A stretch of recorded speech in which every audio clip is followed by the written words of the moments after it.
கருப்பு பணம் 500 ரூபா 1000 ரூபாய் செல்லாதுன்னு ஒரு ராத்திரியிலே அறிவிக்கிறார். அவர் அறிவித்த உடனே இங்கிருந்து ஒரு குரல் போகுது. முதல் குரல் தமிழ்நாட்டிலிருந்து வருது. அதுதான் இங்கே மாவீரன் சூப்பர் ஸ்டார் ரஜினிகாந்த் ஒரு குரல். உடனே ஹேட்ஸ் ஆஃப் அப்படின்றார்.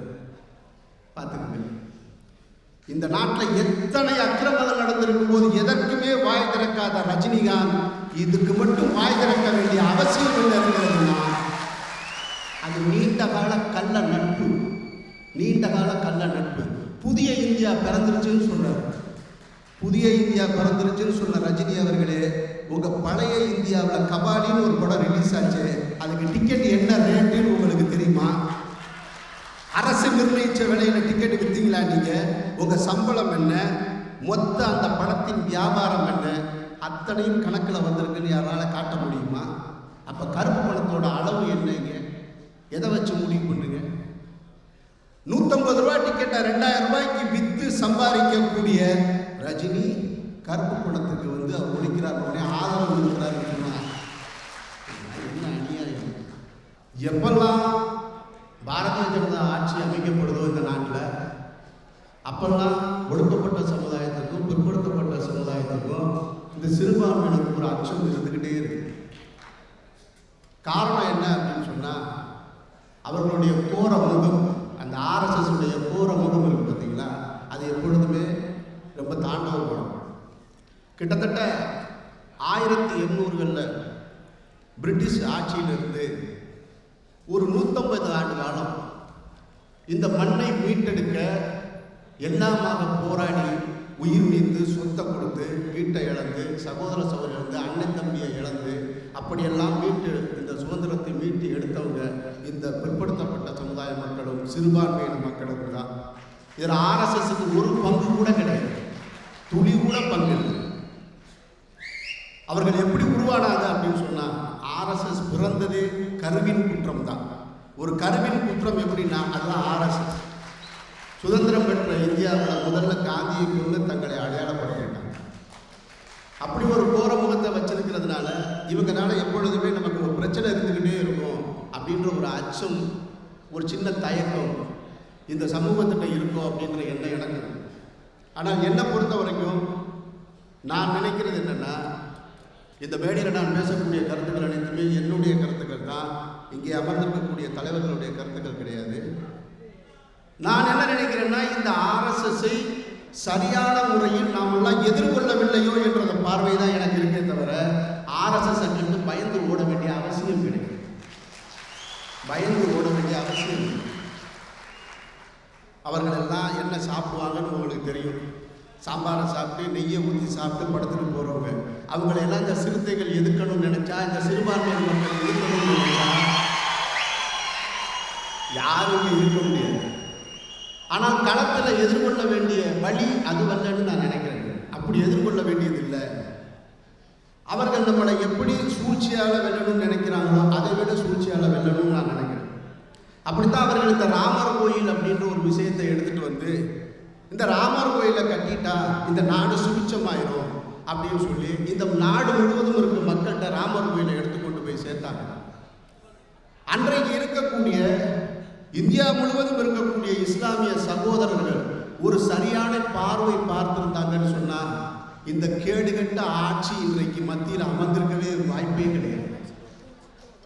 அவர்கள் அதை எதிர்கொள்ள முடியாமல், ராமர் கோயிலை நீ கட்டணுமா, இந்த இடத்துல கட்டுறியா, கட்டிக்க, உனக்கு என்ன பிரச்சனை, ராமர் இங்கே தான் பிறந்தார்னு நீ சொல்றியா, கட்டிக்க, அங்கிருந்து ஒரு 500 அடி தள்ளி நான் பாபர் மசூதியை கட்டிக்கிறேன் அப்படின்னு சொல்லி இஸ்லாமியர்கள் தங்களுடைய சகிப்புத்தன்மையை, தங்களுடைய விட்டு கொடுக்கக்கூடிய தன்மையை, சத்திய மார்க்கம் சொல்லித்தரக்கூடிய லக்கும் தீனுக்கும் வலியதீன் என்றதை அந்த குர்ஆனுடைய வசனத்தை மெய்ப்பித்திருந்தாங்கன்னா இப்படி ஒரு கேவல நிலைமை வந்திருக்காங்க.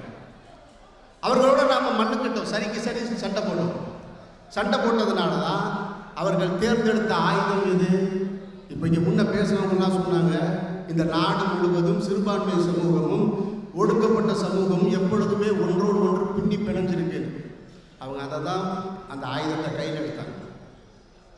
இந்த ஒடுக்கப்பட்ட சமூகத்தில் உயிர் மூச்சாக இருக்கக்கூடிய டாக்டர் அம்பேத்கருடைய நினைவு நாளை அழிக்கும் வண்ணமாக அந்த டிசம்பர் 6 தேர்ந்தெடுத்து இன்றைக்கு என்ன செஞ்சிருக்காங்க, அதை இஸ்லாமியர்களுடைய வாயால் கருப்பு தினமாக அறிவிக்க வச்சிருக்காங்க. அது ஒரு சூழ்ச்சி. அந்த சூழ்ச்சிக்கு இந்த சமூக மக்களுக்கு இஸ்லாமியர்களே துணை போயிட்டாங்களோ அப்படின்ற ஒரு அச்சம் எனக்கு இருக்கு.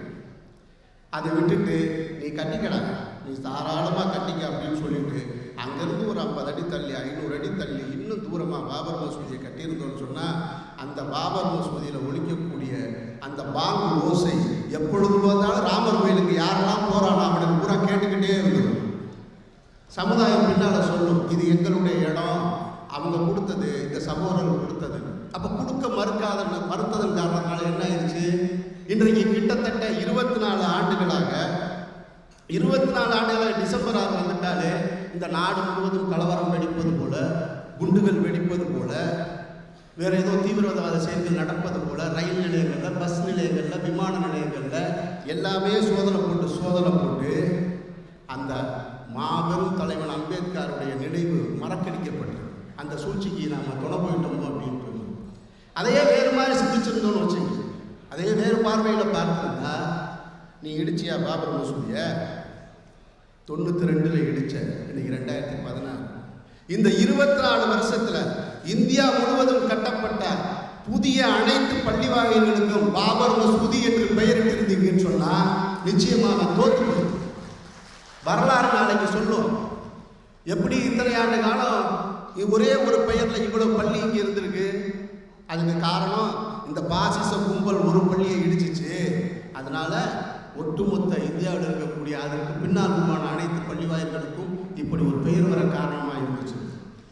அதுபோல தான் அடுத்து மாட்டுக்கறி சம்பவம்னு சொன்ன உடனே இந்த மாட்டுக்கறிக்கு ஏற்றுமதி பசுவதை தடை சட்டம், மாட்டுக்கறி சாப்பிடக்கூடாதுன்னு சொன்ன உடனே நம்ம ஆளுங்க என்ன செய்கிறாங்க, உடனே மாட்டுக்கறி உண்ணும் போராட்டம் அப்படின்னு சொல்கிறாங்க. மாட்டுக்கறிக்கு தடையா, நீ தடை போடுப்பா, நீ தடை போடு. இன்னைக்கு ஜல்லிக்கட்டுக்கு தடை என்று சொல்லக்கூடிய உச்சநீதிமன்றம் பசுவதை தடை சட்டத்தில் ஜல்லிக்கட்டுக்கு நீ தடை போடுற, ஆனால் மாட்டுக்கறி ஏற்றுமதிக்கு ஏன் தடை போட மாட்டேன்ற? அப்போ உச்சநீதிமன்றத்துக்கும் ஆளும் பாரதிய ஜனதா கட்சி அரசுக்கு என்ன தொடர்பு இருக்கு? அதுக்கே தடை போட மாட்டேன்ற. இப்போ கடைசியாக கூட ஒரு 4 நாளைக்கு முன்னால் உச்சநீதிமன்றத்தோட நீதிபதி சொல்கிறாரு, நீங்கள் ஜல்லிக்கட்டை கம்ப்யூட்டரில் விளையாடலாமே அப்படின்னு. இது நீதிபதியுடைய குரலா? இந்த RSS உடைய குரல் அது நீதிபதியுடைய குரல் இல்லை. அதே நீதிபதிகிட்ட நாம் கேட்கலாம், நீங்கள் யானை மேலே உட்காந்து அம்பை விட்டு தசரா கொண்டாடுறீங்களே, அதை நீங்கள் கம்ப்யூட்டரில் கொண்டாட வேண்டியதுன்னு. ராமலீலா கொண்டாடுறீங்களே, ராமலீலாவை நீங்கள் கம்ப்யூட்டர்லேயே நடத்த வேண்டியதுன்னு. காசிக்கு போகிறீங்களே, கங்கையில் போய் குளிக்கிறீங்களே, அதுக்கு பதிலாக கம்ப்யூட்டருக்குள்ளே மண்டையை கொடுத்து வெளியே எடுத்துக்கிற வேண்டியதுன்னு. இப்படியெல்லாம் ஒரு கேவலமான செயல்களே செய்யும். இப்போ அடுத்து வந்தது தான் இந்த பொது சிவில் சட்டம். பொது சிவில் சட்டம்னு சொன்ன உடனே இங்கே எல்லோருக்குமே ஒரு சின்ன அச்சமும் ஒரு பயமும் வந்துடும். நான் அறியாமல் கேட்கிறேன், இங்கே மேடையில் இருக்கக்கூடிய தலைவர்கள் எல்லாமே இருக்காங்க, சத்தியமாக சொல்லுங்கள், இந்த பொது சிவில் சட்டம்னா என்ன? அப்படி சட்டம் இருக்கா? அது யார் போட்டது? எந்த நாட்டில் இருக்கு? டாக்டர் அம்பேத்கருடைய தலைமையில் இந்திய அரசியலமைப்பு சட்டம் அமைக்கப்பட்டது போல பொது சிவில் சட்டத்தை அமைக்க ஒரு குழு அமைச்சாங்களா? இல்லாத ஒன்றை இருப்பது போல அவன் சொல்லிக்கிட்டே இருக்கான். இல்லாத ஒன்றை இருப்பது போல இந்த நாட்டில் 50% மக்களுக்கு உணவு கிடையாது, 40% மக்களுக்கு மேலே கழிப்பறை கிடையாது, 42% மக்கள் குழந்தைகளுக்கு நல்ல சத்தான உணவு கிடையாது. இதையெல்லாம் சரி பண்ணக்கூடிய ஒரு பொது சிவில் சட்டத்தை உன்னால் கொண்டு வர முடியும்னா நீ கொண்டு வாப்பா. உன்னால் முடியுமா? அப்படி ஒரு பொது சிவில் சட்டத்தை நீ கொண்டு வா, நான் வரவே இருக்கேன். உன்னால் கொண்டு வர முடியும். நீ என்ன சொல்கிற? எல்லாரும் கழிப்பறை கட்டுங்க அப்படின்ற. ஏண்டா படுக்கிறதுக்கு இடமுள்ள ரோட்டில் படுத்திருக்கேன், பேர் மானங்கட்டவங்களை சொல்கிறதுக்கு உங்களுக்கு எதை சொல்லணும், எப்படி சொல்லணும் முடியாது தெரியல. நீங்கள் ஆரம்ப காலத்திலிருந்து ஒரு சூழ்ச்சியை செஞ்சே இந்த தேசத்தை முழுவதும் கைப்பற்றிட்டீங்க. கிட்டத்தட்ட 12ஆம் நூற்றாண்டு வரைக்கும் சேர சோழ பாண்டியர்களுடைய ஆட்சிகளில் இருந்த இந்த தேசம் 13ஆம் நூற்றாண்டு கிருஷ்ணதேவராயருடைய நாயக்கர்களுடைய ஆட்சி இந்த பக்கம் நடக்குது. அந்த பக்கம் வட இந்தியா பக்கம் மௌரியர்கள் இன்னும் சிலருடைய ஆட்சி நடக்குது. 15ஆம் நூற்றாண்டில் முகலாய பேரரசுடைய ஆட்சி வருது. 16ஆம் நூற்றாண்டில் பிரிட்டிஷ் கம்பெனிக்காரன் உள்ள வர்றான். 18ஆம் நூற்றாண்டில் ஆட்சியை பிடிக்கிறான். அவங்ககிட்ட இருந்து 150 வருட போராட்டத்துக்கு பின்னால் 47ல் இந்த சுதந்திர இந்தியான்னு ஒன்று வந்தது. 50ல் இந்த நாடு குடியரசு ஆகுது. இவ்வளவும் நடந்திருக்கு. அப்போ குடியரசு ஆகும் பொழுது மதச்சார்பற்ற நாடு அப்படின்ற வார்த்தை, செக்குலரிசம்ன்ற வார்த்தை இங்கே மென்ஷன் பண்ணுறாங்களே. மதச்சார்பற்ற நாடுன்னா இந்த நாட்டில் மதமே இல்லைன்னு அர்த்தமா? இந்த நாட்டில் மதம் இருக்கு. இஸ்லாமிய மதத்தை பின்பற்றவன், கிறிஸ்தவ மதத்தை பின்பற்றவன், இந்து மதத்தை பின்பற்றவன், ஜைன மதத்தை பின்பற்றவன், புத்திசத்தை பின்பற்றவன், கடவுளே இல்லைன்னு சொல்றவனும் சேர்ந்து வாழக்கூடிய நாடு தான் இந்த நாடுன்னு சொல்றது மதச்சார்பற்ற நாடு. அப்படிப்பட்ட ஒரு நாட்டில் இப்போ நீங்கள் புதுசாக வந்துட்டு ஒன் இண்டியான்னு, ஒன் இண்டியான்னா என்ன? ஒன் இண்டியான்னா ஒன்றுமே இல்லை. கிளீன் இண்டியான்னு சொல்றது என்ன? கிளீன் இண்டியான்னா கிளீனாக இல்லையா, அதனால் கிளீனாக ஆக்குறதுக்கு கிளீன் இண்டியா. அப்போ ஒன்றா இல்லைல்ல, ஒன்றா இல்லாதவனை எதுக்கு நீ திருப்பி ஒன் இண்டியான்னு சொல்லிக்கிட்டே இருக்க? இந்த இந்தியான்ற வார்த்தையே சொந்தம் கிடையாதுடா நமக்கு. இந்த இந்தியான்ற வார்த்தையை பிரிட்டிஷ் கம்பெனிக்காரனோட அவருடைய கம்பெனி பேர். அந்த கம்பெனி பேரை களவாண்டு வச்சுக்கிட்டு ஒன் இண்டியா நீங்கள் 2 பேரும் தலையில் தூக்கி வச்சுக்கிட்டு ஆடுறீங்களே. ராமாயணம் மகாபாரதத்தில் அங்கே எங்கேயாவது இந்தியான்ற வார்த்தையை காட்ட முடியுமா? உங்களால் இந்தியான்ற வார்த்தையை சொல்ல முடியுமா?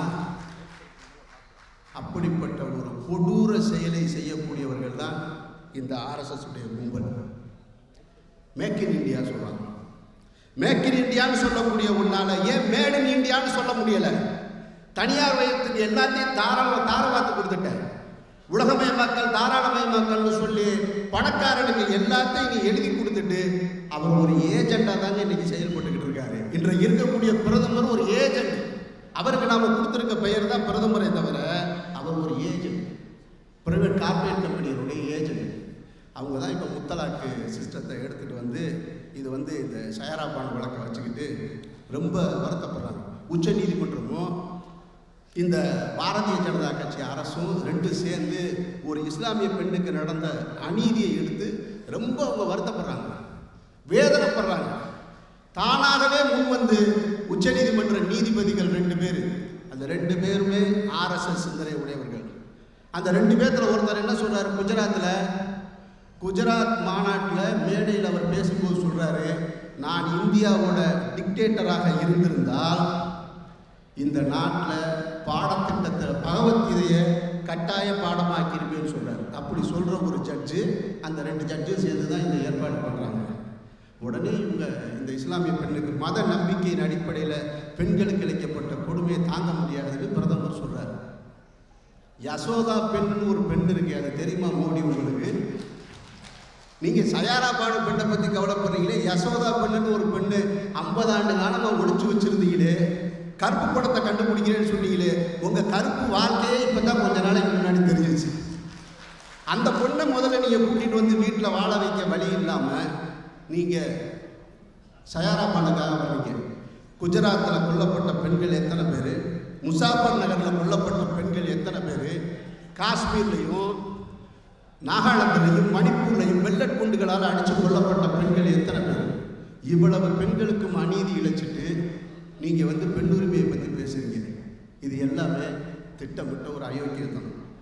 இந்த மோடி என்பவர் இந்த பாராளுமன்ற தேர்தலுக்கு முன்னால் இந்த சமூகத்தில் யாருக்குமே தெரியாது.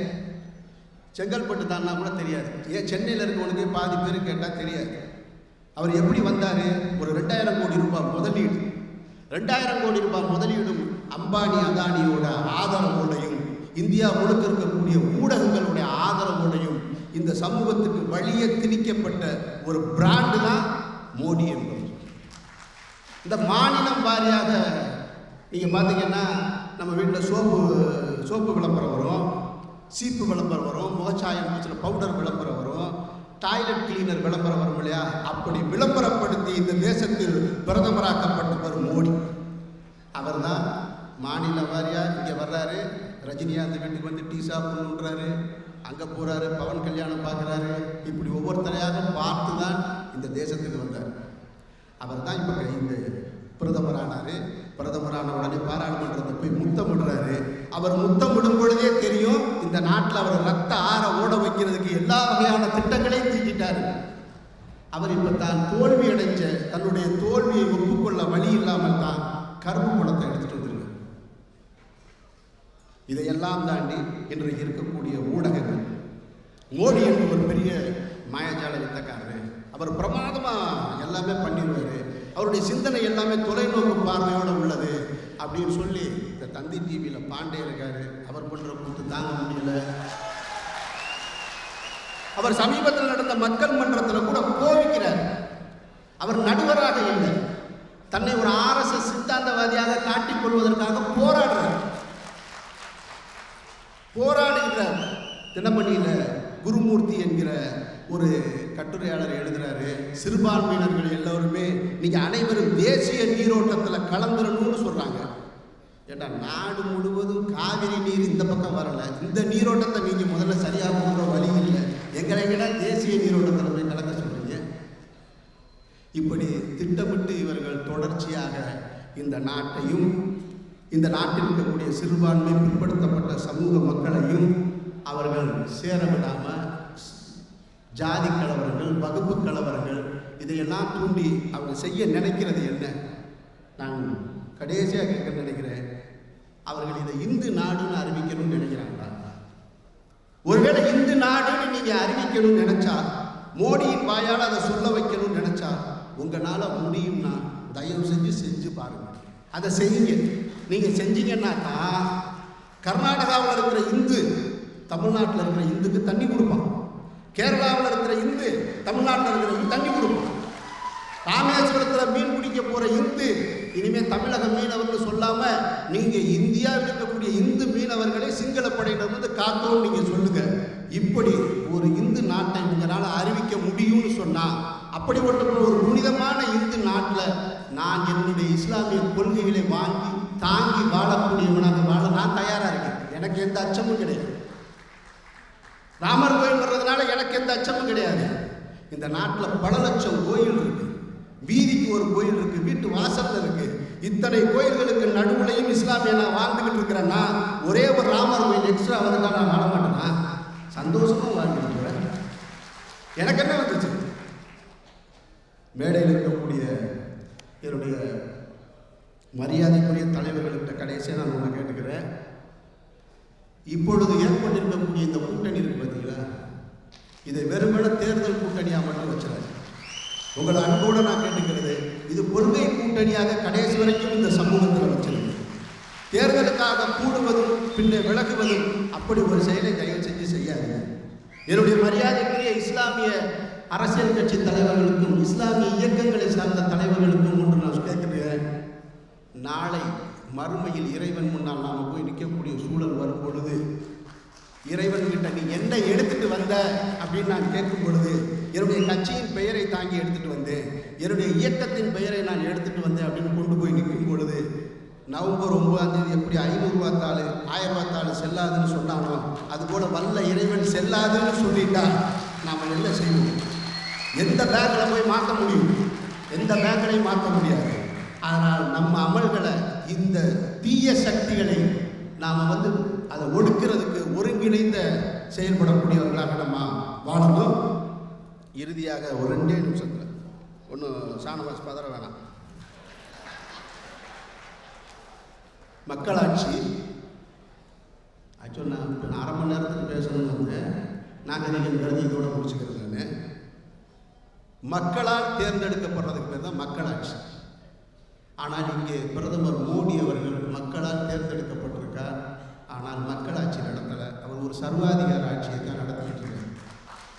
ஆனால் இந்த நாடு உலகம் முழுவதும் சர்வாதிகார ஆட்சிகளை நடத்தின ஹிட்லர்லேருந்து, பிலிப்பைன்ஸ் அதிபர்லேருந்து, ஈராக் சதாம் ஹுசேன்லேருந்து, சிரியாவிலிருந்து, லிபியாவிலிருந்து எல்லோருக்கும் ஏற்பட்ட நிலைமை நீங்கள் அறியக்கூடியவர்களாக இருக்கிறீர்கள். ஒன்றை மட்டும் இறுதியாக சொல்கிறேன், யார் எந்த சமூகத்தை என்னுடைய இந்து சகோதரர்கள் பெருவாரியான வாக்குகளை பெற்று நீங்கள் பிரதமரானீர்களோ அவர்களாலேயே, அவர்கள் காலாலேயே நீங்கள் மிதிப்பட்டு இந்த சமூகத்தில் கேவல நிலையை நீங்கள் அடையக்கூடிய நாள் வெகு தூரத்தில் இல்லை என்று கூறி இந்த வாய்ப்புக்கு நன்றி கூறி விடைபெறுகிறேன். அஸ்ஸலாமு அலைக்கும்.